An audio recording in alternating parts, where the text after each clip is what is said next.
Marcus Chen thought he had the perfect marriage. 7 years with Rebecca, a beautiful house in suburban Portland, and what everyone called relationship goals. But sometimes the most devastating truths come wrapped in the most ordinary moments. When Rebecca walked into their kitchen that Tuesday evening and said 5 words that should have destroyed him, Marcus surprised them both with his response. What happened next would unravel not just their marriage, but reveal a web of secrets that neither of them saw coming. Before we jump back in, tell us where you're tuning in from, and if this story touches you, make sure you're subscribed because tomorrow I've saved something extra special for you. The rain drummed against the windows of their craftsman-style home on Maple Street as Marcus Chen stirred the pasta sauce, humming along to the jazz playlist Rebecca had made for their anniversary 2 months ago. The kitchen smelled of garlic and basil, and everything felt perfectly normal. Rebecca's heels clicked across the hardwood floor behind him as she dropped her designer purse on the granite counter. "We need to talk," she said, her voice carrying that particular tone that made his stomach drop. Marcus turned down the burner and faced his wife of 7 years.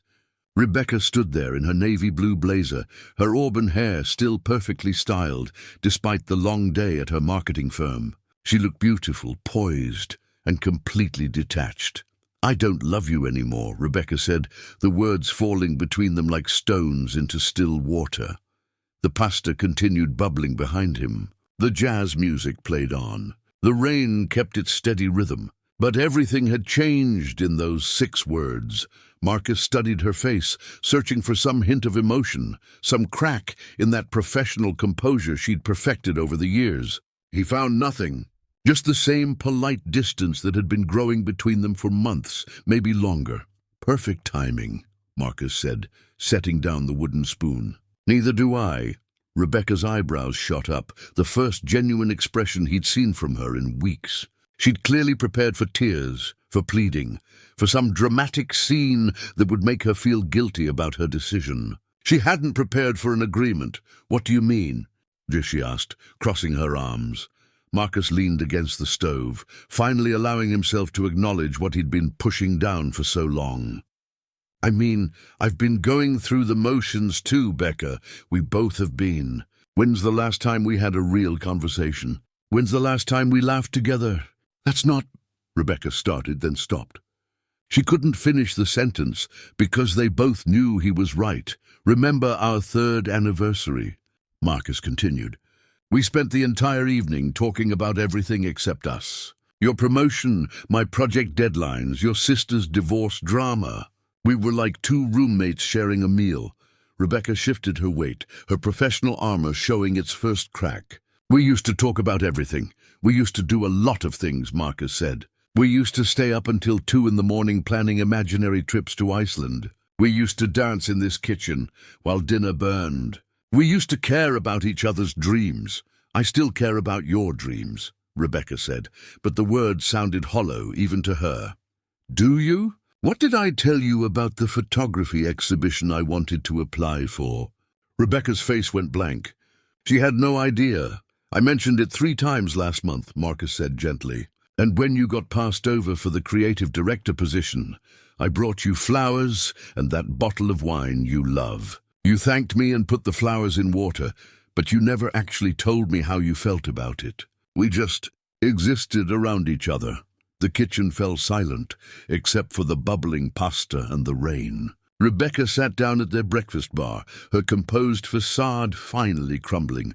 "When did we become strangers?" she whispered. Marcus turned off the burner completely and sat across from her. "I think it was gradual.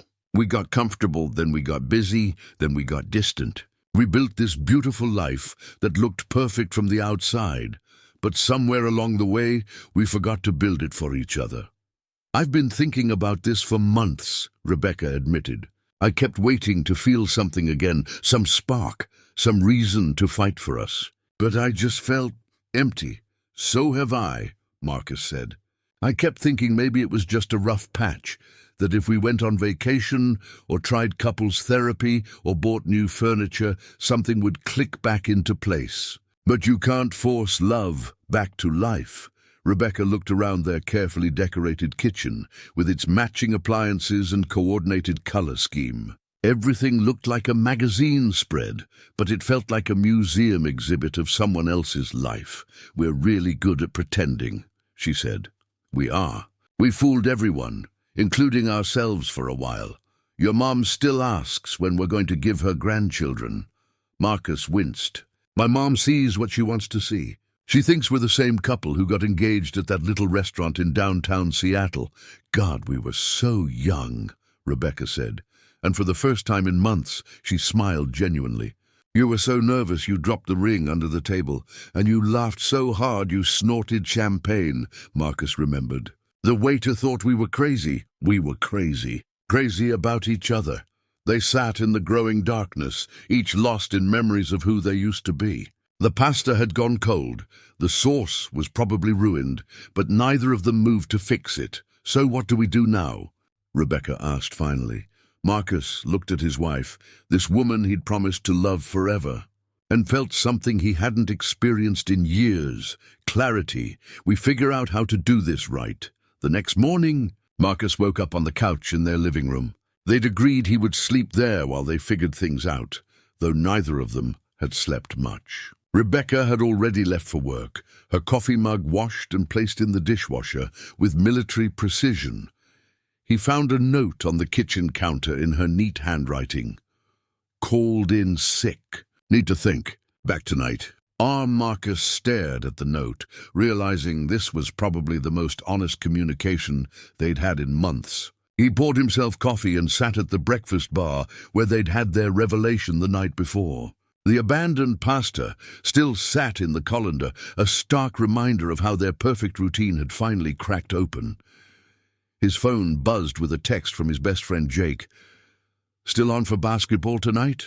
Marcus had completely forgotten. Every Wednesday for 3 years, he and Jake played pickup basketball at the community center. It was one of the few things he did that wasn't somehow connected to maintaining the image of his perfect life with Rebecca. "Actually, yes. Might need to talk afterward," he texted back. For the first time in months, Marcus felt something approaching excitement, not about his marriage falling apart, but about the possibility of having a real conversation with someone who knew him before he became half of Marcus and Rebecca. He spent the day working from home, but found himself distracted by the strange lightness he felt. It was like he'd been holding his breath for years and could finally exhale.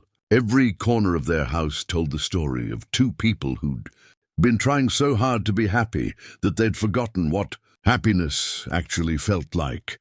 The wedding photos on the mantel showed a younger version of himself beaming with genuine joy. The vacation pictures from Italy 2 years ago captured them posing in front of monuments, smiling for the camera but standing just a little too far apart. The professional couple's photos they'd paid $800 for last Christmas were beautiful, but looking at them now, Marcus could see the effort it took to look in love. Around 3 in the afternoon, his phone rang. "Rebecca, how are you doing?" she asked, and he could tell she was calling from her car. "Surprisingly okay. You?" "I've been driving around Portland for 4 hours, she admitted. "I ended up at the bookstore where we had our first date. What did you think about?" "How different we were then. Remember how we spent 3 hours arguing about whether sci-fi novels counted as literature?"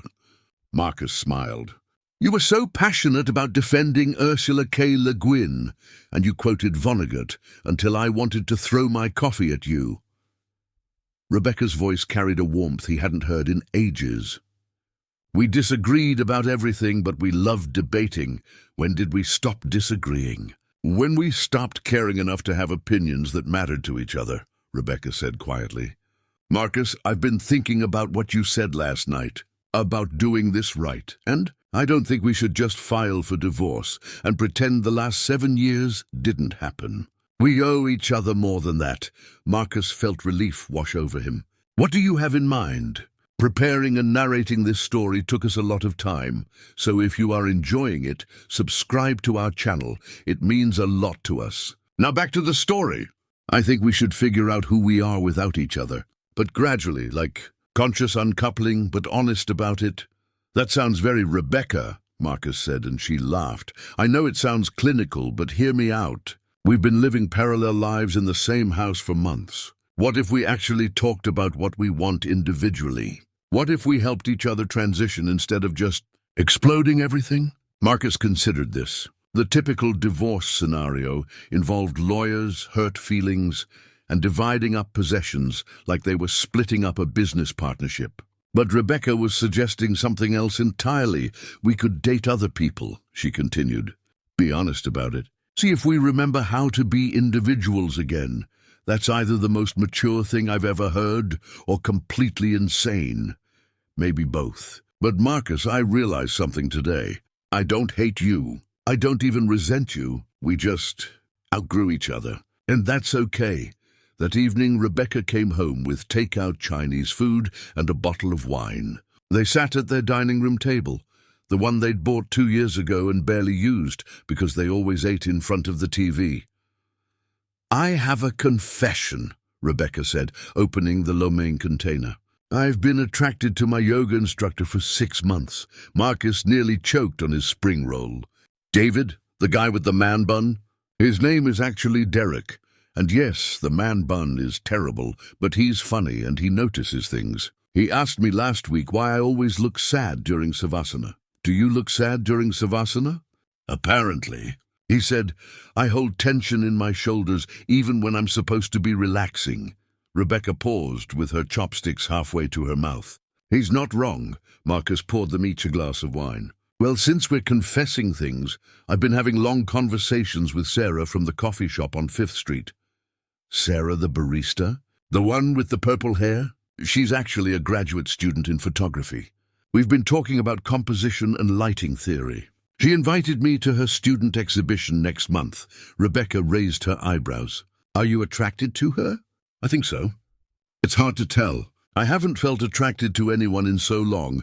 I'm not sure I remember what it feels like. Same. With Derek, I mean. It's like I had to remember I was capable of having feelings about someone. They ate in comfortable silence for a while, processing this new territory they were navigating. The wine helped, but it was more than that. For the first time in years, they were being completely honest with each other. We should probably set some ground rules, Rebecca said eventually. Such as? No bringing dates to the house while we're both still living here. No hiding things, but also no unnecessary details. And we both commit to figuring out our living situation within 3 months. Marcus nodded. What about our friends? Our families? We tell them the truth. That we realized we're better as friends than as spouses, and we're handling it like adults. Your mother is going to have opinions. My mother has opinions about my choice of breakfast cereal. I'll handle her. Rebecca twirled lo mein around her chopsticks. What about your photography? Are you going to apply for that exhibition you mentioned? Marcus was surprised she remembered. I was thinking about it. You should. I always loved your photos, even if I stopped saying so. Why did you stop? Rebecca considered this. I think I stopped seeing you as Marcus, the photographer, and started seeing you as Marcus, my husband, who had hobbies. Everything became about us as a unit instead of us as individuals. I did the same thing. I stopped asking about your writing. I stopped writing. When? About 2 years ago. I told myself I was too busy, but really I think I stopped believing I had anything interesting to say. Marcus reached across the table and touched her hand. You've always had interesting things to say. Remember that short story you wrote about the woman who could taste colors? Rebecca's eyes filled with tears. You remember that? Of course I remember. It was beautiful. I submitted it to 3 magazines and got rejected. I never wrote another one. Rebecca, no, it's okay. I think I needed to stop for a while. But maybe now, maybe I can try again. They finished dinner and cleaned up together, moving around each other in the kitchen, with an ease they hadn't felt in months. It was strange, Marcus thought, how admitting their marriage was over had somehow brought them closer than they'd been in years. One more thing, Rebecca said as they loaded the dishwasher. I want to do this without lawyers for as long as possible. Can we try to divide things fairly ourselves? I think so. Most of our stuff isn't really ours anyway. It's just stuff we bought to fill a house. Exactly. The couch doesn't have sentimental value, neither does the stand mixer. But the books, we'll have to negotiate the books, Rebecca agreed solemnly. That might require mediation, Marcus laughed, and Rebecca joined him, and for a moment they sounded like the couple they used to be, not the couple trying to save their marriage, but the couple who'd fallen in love, arguing about literature in a bookstore 7 years ago, 2 weeks into their new arrangement. Marcus discovered that living with someone you're divorcing was surprisingly complicated when you're trying to do it without drama. The morning routine alone required careful choreography. Rebecca claimed the bathroom from 6:30 to 7 a.m. Marcus got it from 7 to 7:30, and they developed an intricate coffee-making schedule that prevented awkward encounters in pajamas. The real challenge came on a Thursday morning when Rebecca's sister Emma showed up unannounced. Marcus opened the door to find Emma holding a casserole dish and wearing the concerned expression she'd perfected during Rebecca's college breakdowns. "I brought lasagna," Emma announced, pushing past him into the living room.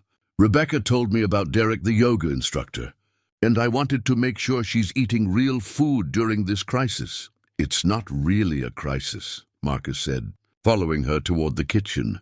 "Your wife is leaving you for a man with a man bun. That qualifies as a crisis in my book." Emma set the lasagna on the counter and looked around suspiciously. "Where is she? Still crying in bed?" "She's at work, and she's not leaving me for Derek. Marcus paused, realizing he didn't have a good explanation for what they were doing. "We're figuring things out." Emma crossed her arms. "And you're okay with your wife dating another man?" Before Marcus could answer, Rebecca walked through the front door, calling out, "Marcus, I grabbed coffee for both of us. And Sarah asked me to give you her exhibition." She stopped short when she saw Emma standing in their kitchen like a disapproving sentinel. "Emma, what are you doing here?" "Staging an intervention." "With lasagna," Emma gestured at the casserole dish. "Rebecca Jane Morrison Chen, what the hell is going on? You call me crying about being attracted to some hippie yoga instructor, but you're buying coffee for your husband." Rebecca set down the coffee cups and looked at Marcus with an expression that said, "Help me explain this insanity to my sister." "We're getting divorced," Marcus said simply, "but we're doing it our way." "What way is that exactly?" "The way where we don't hate each other," Rebecca said. "Emma, sit down. This might take a while." For the next hour, Marcus and Rebecca tag-teamed explaining their arrangement to Emma, who listened with increasing bewilderment. She asked pointed questions like a prosecutor cross-examining witnesses. "So you're both dating other people?" "Not yet," Rebecca said, "but we're open to the possibility." "And you're sharing a house?" "For now, until we figure out who's moving where. And you're friends?" "We're trying to be," Marcus said. Emma looked back and forth between them, like she was watching a tennis match. "This is either the most mature thing I've ever witnessed, or you're both having some kind of psychological break." "Maybe both," Rebecca said. "But Emma, I haven't felt this relaxed in months. The pressure to pretend everything was perfect was killing me." "But you were perfect together," Emma protested. "Everyone said so." "Everyone was wrong," Marcus said gently, "including us." After Emma left, muttering about needing therapy herself to process this information, Marcus and Rebecca sat in their living room with the strange intimacy of two people who'd just survived an interrogation together. "That went better than I expected," Rebecca said. "Your sister thinks we're insane." "My sister thought I was insane for majoring in English instead of business." "Emma's opinion on life decisions is not exactly reliable." Marcus's phone buzzed with a text from Jake. "You've been weird for 2 weeks. Basketball tonight, and you're explaining everything." "I should probably tell Jake what's happening," Marcus said, showing Rebecca the text. "Good idea. I'm having lunch with my friend Nicole tomorrow. Time to practice explaining this to people who aren't my dramatic sister." That evening, Marcus found himself at the community center explaining his unconventional divorce to Jake while they shot free throws.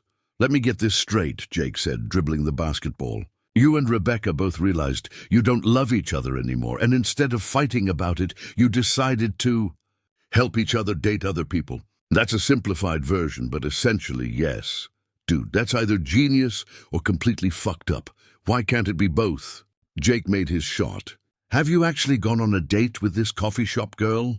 Sarah, and no, not yet. But we're going to her photography exhibition next Friday. Is that a date? I honestly don't know. I think I've forgotten how dating works. It's like riding a bike, except the bike might reject you and make you question everything about yourself. That's oddly specific. I've been on a lot of bad dates since my divorce.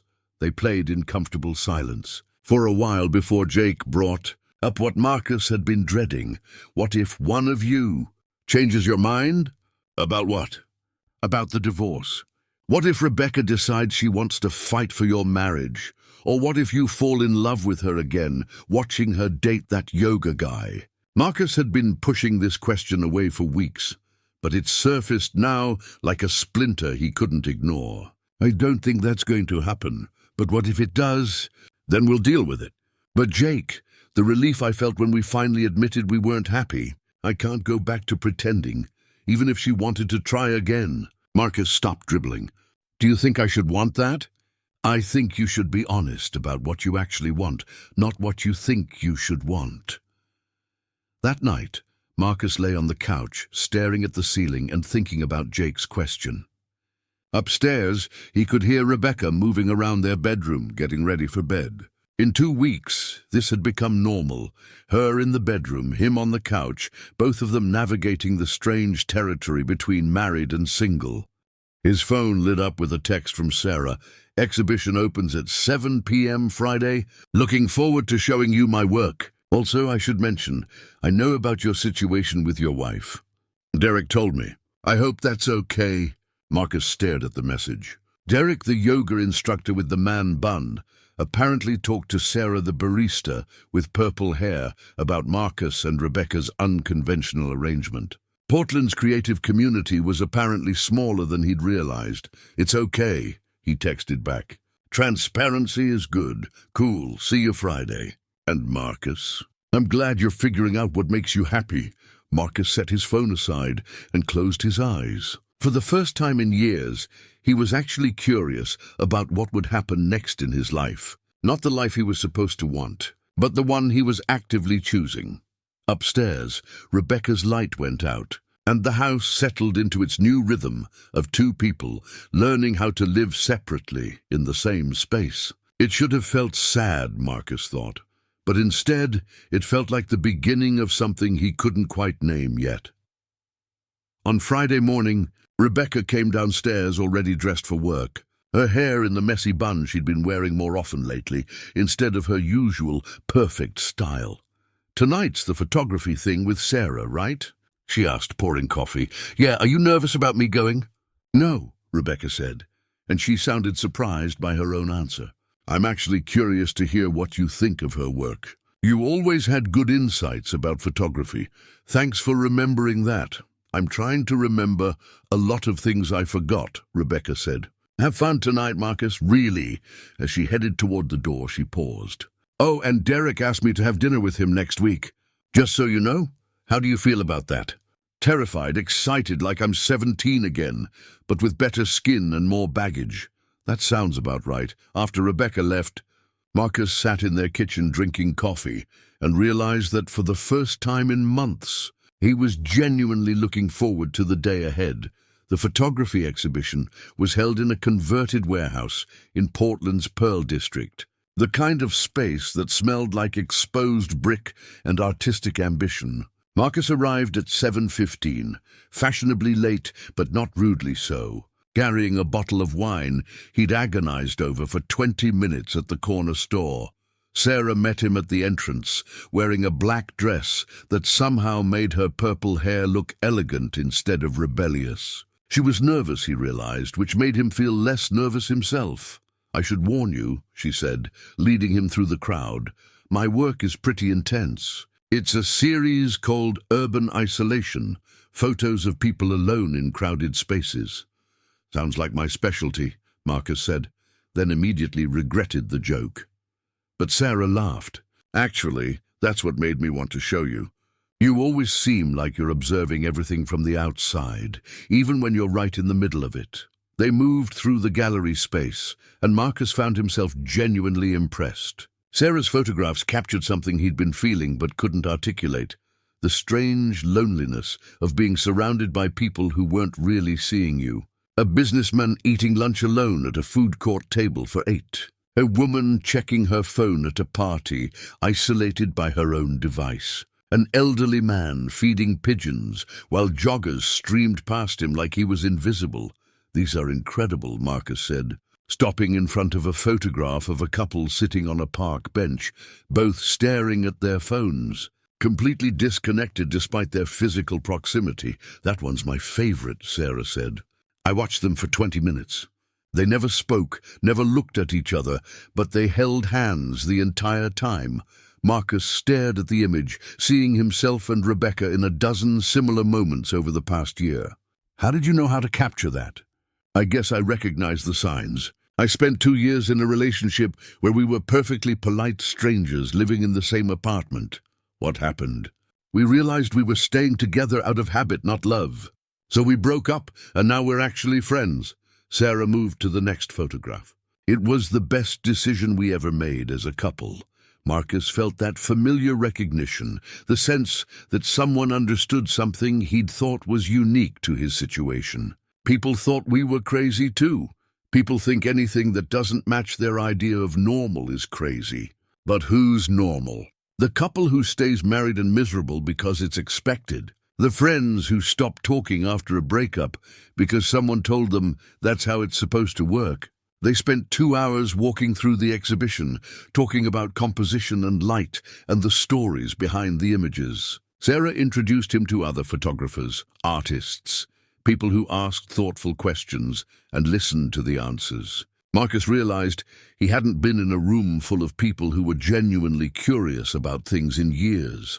Around 9:30, they ended up at a quiet wine bar down the street, sitting in a booth that was probably older than both of them.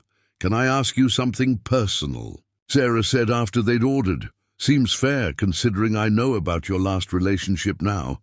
Are you actually getting divorced, or are you just taking a break?" Marcus considered the question. "Honestly, I don't know anymore. We started out certain we were done, but now what? Now I'm sitting here having the best conversation I've had in months.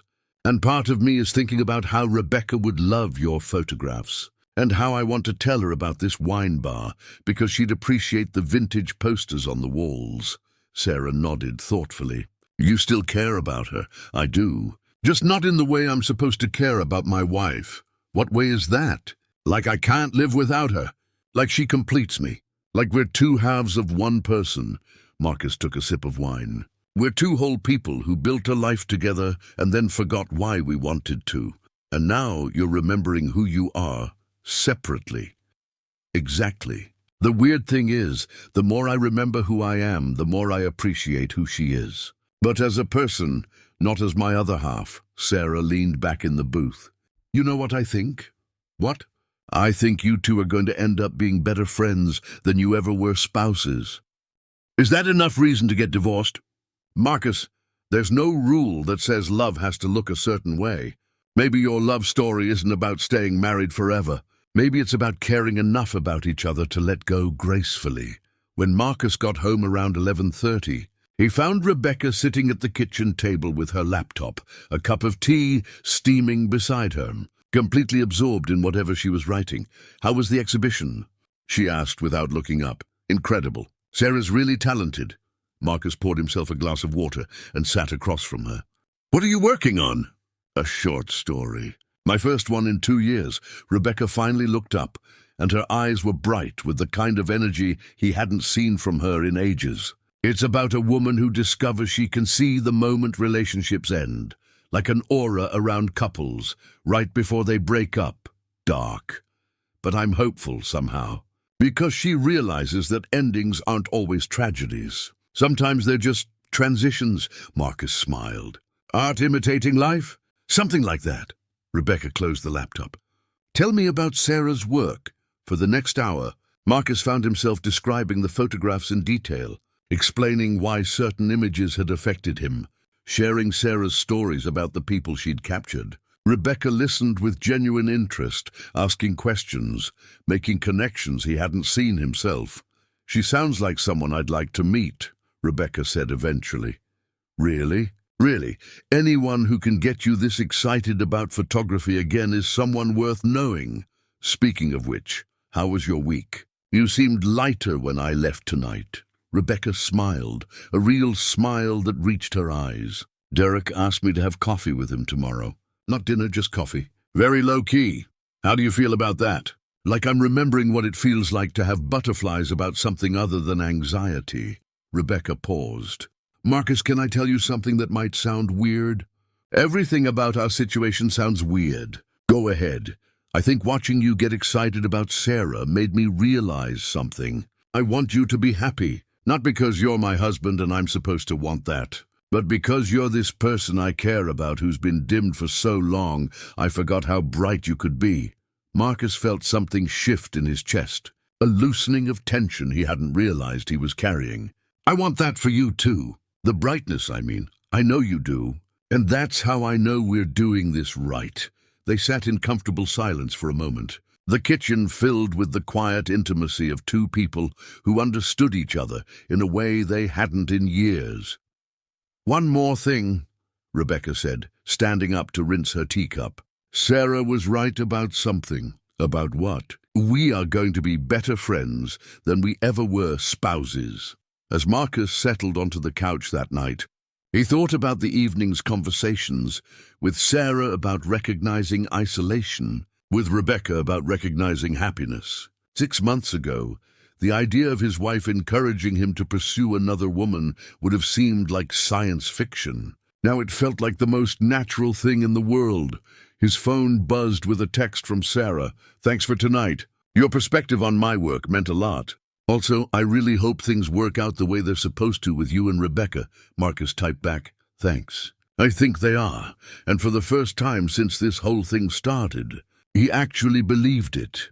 8 months after that rainy evening, when their perfect facade finally cracked, Marcus found himself standing in the checkout line at Home Depot, holding a paint roller and debating between seaside mist and ocean breeze for his bedroom walls. The irony wasn't lost on him. After years of Rebecca making all their decorating decisions, he was paralyzed by choosing between two nearly identical shades of blue. His phone rang, interrupting his color crisis. Sarah's name flashed on the screen. "Please tell me you're not still staring at paint samples," she said without preamble. "I'm making progress. I've narrowed it down to coastal themes. Marcus, it's paint. Pick one, buy it, and if you hate it, you can repaint. That's literally how paint works. When did you become so decisive about home improvement?" "When I started dating someone who spent 40 minutes choosing between nearly identical blues." "Just pick the ocean breeze. It sounds more confident."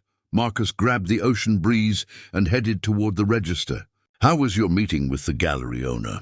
"That's actually why I'm calling. She wants to feature both of our work in a joint exhibition. Urban isolation meets human connection, or something equally pretentious. What do you think?" "I think it sounds incredible. And terrifying." "Why terrifying?" Marcus paused, trying to articulate the feeling that had been building for weeks. "Because it feels like we're becoming something official. Like we're not just two people who happen to be dating, but actual partners with shared professional goals. And that scares you?" "It excites me." "Which scares me." Sarah was quiet for a moment.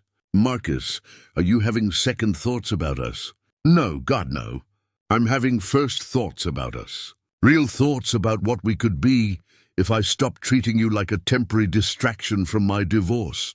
Is that what you've been doing?" Marcus reached his car and sat in the driver's seat, not starting the engine. This conversation felt too important for multitasking. "I think I've been protecting myself from wanting this too much. Like if I don't fully commit to the idea of us, it won't hurt as much if it doesn't work out. That's incredibly honest and incredibly stupid." "I know." "Good. Are you free tonight? I think we need to have a real conversation about what we're doing here. Actually, I can't tonight. It's Rebecca's birthday, and I promised to take her to dinner." Sarah was quiet long enough that Marcus wondered if the call had dropped. "Sarah, I'm here. It's just, you're taking your ex-wife out for her birthday. It's not like that. Derek's out of town visiting his parents, and she didn't want to celebrate alone. We're friends, Sarah, that's all. I know that. Intellectually, I know that. But emotionally, it's still weird that you're better friends with your ex-wife than most people are with their current partners. Marcus felt the familiar tug of divided loyalties, the complexity of caring about two people who occupied entirely different spaces in his life. Would you rather I didn't go? I'd rather you wanted to be with me on a Saturday night more than you want to comfort your ex-wife on her birthday. That's not fair, isn't it? Marcus, we've been dating for 6 months, and I still feel like I'm competing with your marriage for your attention. Not with Rebecca, not with Derek, but with this idea you have of yourself as the guy who handles his divorce better than anyone else in history. Marcus stared through his windshield at the Home Depot parking lot, feeling like Sarah had just diagnosed something he didn't know he had. I don't understand. You've made your friendship with Rebecca into a performance. Look how mature we are. Look how civilized we are. Look how we're redefining what divorce can look like. It's become more important to you to be good at being divorced than it is to actually move on. That's not true. When's the last time you went a week without talking to Rebecca? Marcus opened his mouth to answer, then realized he couldn't. Even when Derek wasn't out of town, even when Rebecca was busy with her writing group or her new job at the nonprofit, they talked constantly. Text messages about articles they'd seen, phone calls about decisions they were making, emails about mutual friends and shared memories. She's important to me, Marcus said finally. I know she is. But Marcus, I need to know that I'm important to you too. Not as a replacement for what you had with Rebecca, not as proof that you're moving on, but as someone you actually want to build something with. You are. Then prove it. Skip dinner with Rebecca tonight. Come to my apartment. Let's cook something terrible and watch bad movies and have the conversation we should have had months ago about what we want this to be. Marcus felt the weight of the choice settling over him. He'd promised Rebecca dinner. She was probably already getting ready, probably looking forward to their annual tradition of going to that Italian place downtown and ordering too much wine and talking about their goals for the year ahead. It was Rebecca's 32nd birthday, and he was the only person in her life who remembered that she always got melancholy on birthdays, that she needed someone to remind her that getting older was something to celebrate, not fear. But Sarah was right. He'd been so committed to proving that divorce could be done gracefully that he'd forgotten to actually let go. Okay, Marcus said. I'll call Rebecca and explain. We can celebrate tomorrow instead. Are you sure? I'm sure. Sarah, I want to build something with you. I want to stop being afraid of wanting that. Good, come over at 7. And Marcus, yeah? Bring the paint. We're going to figure out what color you actually like, not what color you think you should like. After hanging up, Marcus sat in his car for another 10 minutes, staring at his phone and trying to figure out how to explain to Rebecca that he was canceling their birthday tradition. Finally, he just called her. Hey, she answered on the second ring. Are we still meeting at 7? Actually, that's what I'm calling about. I need to reschedule. Oh, her voice flattened slightly. Everything okay? Yeah, everything's fine. Sarah asked me to come over tonight, and I think it's important that I say yes. Rebecca was quiet for a moment. Is this about me or about her? What do you mean? I mean, are you canceling because you don't want to have dinner with me, or because Sarah asked you to choose between us? She didn't ask me to choose. She asked me to prioritize what I want to build going forward instead of what I'm trying to preserve from the past. And what do you want to build? Marcus leaned back in his seat, surprised by how easy the answer came. A relationship with someone who challenges me to be better, who sees things I miss, who makes me laugh even when I'm taking myself too seriously. Someone I want to share my successes with and who I can comfort when she's having a bad day. That sounds nice, Rebecca said quietly. It also sounds like what we used to have. It is. But Rebecca, what we had was 7 years ago. We're different people now, and we want different things. I need to stop trying to recreate our best moments and start creating new ones with someone else. You're right. God, you're so right, and I hate that you're right. And what do you mean? I mean, I've been doing the same thing with Derek, comparing everything he does to things you used to do, looking for the ways he's different from you instead of appreciating who he actually is. How's that working out? Terribly. Last week, he planned this beautiful surprise picnic, and instead of enjoying it, I spent the whole time thinking about how you never would have thought to bring a Bluetooth speaker for music. But you would have remembered to pack bug spray, Marcus laughed despite himself. Did you get eaten alive by mosquitoes? Completely devoured. But Derek felt so bad about forgetting the bug spray that he went to 3 different drugstores until he found the kind of anti-itch cream that doesn't leave white marks on clothes. That's actually really sweet, it is. He's sweet in ways that are completely his own, and I keep missing it because I'm comparing him to you. So what do we do about this? Rebecca sighed. I think we should take a break from each other. Not forever, but for a while. Long enough to figure out who we are when we're not defining ourselves in relation to our marriage. That sounds terrifying. It is terrifying. Marcus, you're my best friend. You're the person I want to call when something good happens, and the person I want to talk to when I'm scared or confused or excited about something. But that's not fair to either of us if we're trying to build relationships with other people. So no more birthday dinners, no more birthday dinners, no more daily check-ins, no more asking each other's opinions about apartment leases and job interviews and whether or not we should cut our hair. How long? I don't know. 3 months? 6 months? However long it takes for us to stop thinking of each other as our primary emotional support system.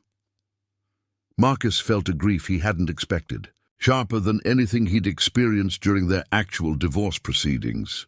I'm going to miss you. I'm going to miss you too. But Marcus, I want you to be happy with Sarah, really genuinely happy, not just comfortable or grateful or relieved. And I don't think you can be that, as long as part of you is still married to me. Are we still married? Emotionally, I mean. A little bit, yeah. We never really separated the parts of us that were husband and wife from the parts that were best friends. We just changed the labels. That evening, Marcus showed up at Sarah's apartment with paint samples, Chinese takeout, and a bottle of wine. Sarah answered the door wearing jeans and an old sweater, her purple hair tied up in a messy bun, looking more beautiful than he'd ever seen her. How did the conversation with Rebecca go? She asked, accepting the wine. We decided to take a break from being best friends so we can both figure out how to be better partners to the people we're actually dating. Sarah raised her eyebrows. That sounds incredibly mature and incredibly difficult. Those 2 things seem to go together a lot. Lately, they spread the paint samples across Sarah's kitchen table and ate Chinese food while debating the merits of various shades of blue. Sarah favored bold choices that made statements. Marcus gravitated towards safe, neutral tones that would work with any furniture. You know what your problem is, Sarah said, holding up a sample called Midnight Navy. I'm afraid to ask. You're still decorating for a life you're not living. You keep choosing colors that would work in a house you shared with someone else, for a person you used to be. What color would work for the person I am now? I don't know. What kind of person are you now? Marcus considered the question. 6 months ago, he would have described himself as Rebecca's husband, who happened to be getting divorced. 3 months ago, he might have said he was a man figuring out how to be single. Tonight, sitting in Sarah's kitchen surrounded by paint samples and empty takeout containers, he felt like someone entirely different. I think I'm someone who's ready to take risks, he said finally. Someone who's tired of playing it safe because safe hasn't gotten me anywhere interesting. Then, pick a color that scares you a little bit, Marcus looked through the samples and pulled out one that had been sitting at the bottom of the pile. Forest green. Forest green for a bedroom? It's bold. It's unexpected. It's nothing like anything Rebecca and I ever would have chosen. It's perfect. They spent the rest of the evening talking about Sarah's upcoming gallery show, about Marcus's decision to apply for a photography residency in New Mexico, about the possibility of Sarah subletting her apartment and joining him for part of the residency if things continued to go well between them. "Are you scared?" Sarah asked as they cleaned up the paint samples. "Of what?" "Of committing to something new when you're still figuring out how to let go of something old."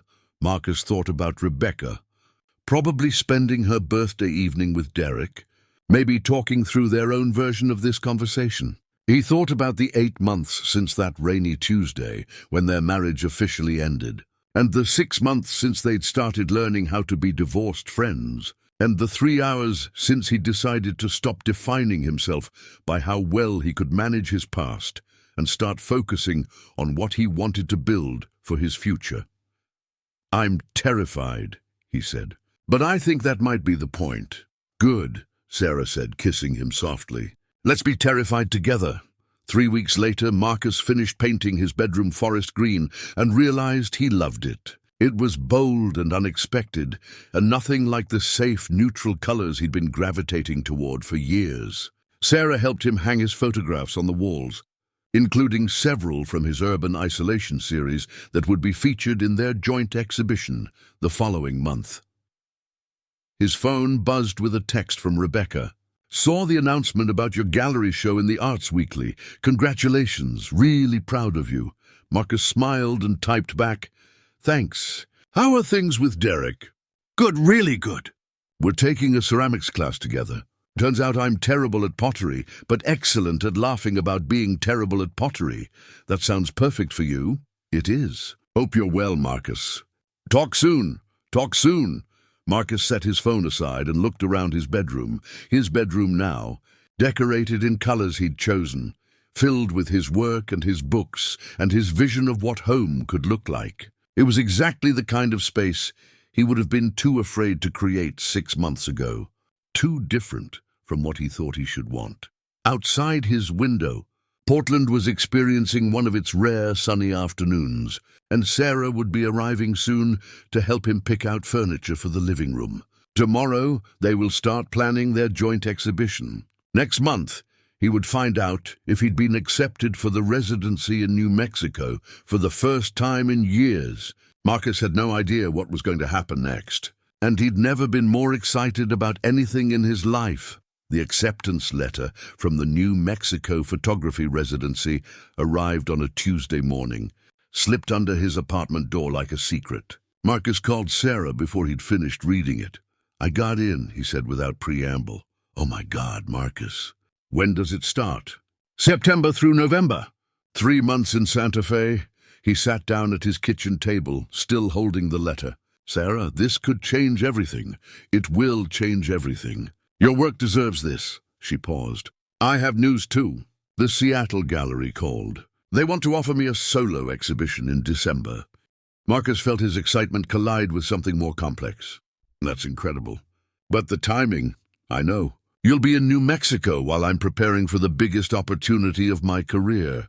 We'll barely see each other for months. 6 months ago, this would have terrified him. Now he felt something different. Trust. What if we get excited about supporting each other's dreams instead of being scared about the distance?" he said. "You think it could work?" "I think we're both stronger individually now, which makes us stronger together. You taught me that I don't need someone to complete me. I need someone who chooses to build something beautiful with me."